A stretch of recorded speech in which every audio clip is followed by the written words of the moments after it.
Magandang umaga! Kumusta po? Narito po ulit ang update natin para sa lagay ng ating panahon ngayong umaga po ng October 25, 2023 na kung saan ngayong araw po kung inyong napapansin ay humina na po ang hanging amihan at ito ay umiihip na lamang dyan po sa mga isla ng extreme northern Luzon at lumipis na rin po ang shear line na nasa silangang bahagi po ng extreme northern Luzon.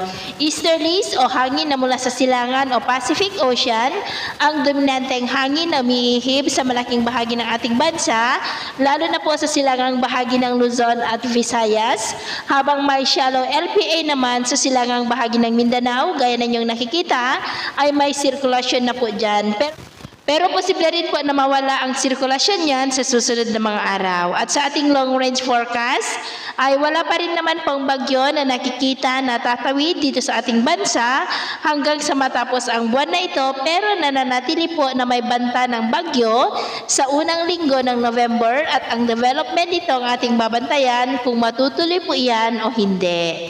At sa lagay ng ating panahon, ngayong madaling araw ay generally fair weather po sa malaking bahagi ng ating bansa, maliban lamang sa mga tsansa ng isolated rain sa ilang bahagi ng Babuyan Islands, Quezon, Aurora, Camarines Norte, Naga, Palawan, Zamboanga del Sur, Kalawit sa may Zamboanga del Norte, Misamis Occidental at Sulu Archipelago.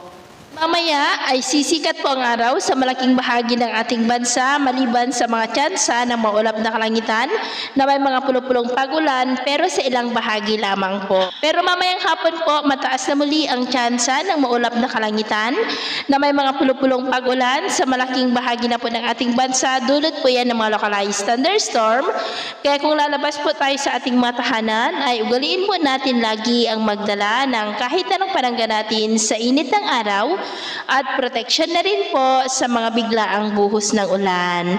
At sa atin naman pong mga baybayin, wala naman po tayong nakataas na namang gale warning signals, pero iba yung pag-iingat lamang po kung papalaot tayo para mas makaiwas sa mga sakunang pangkaragatan.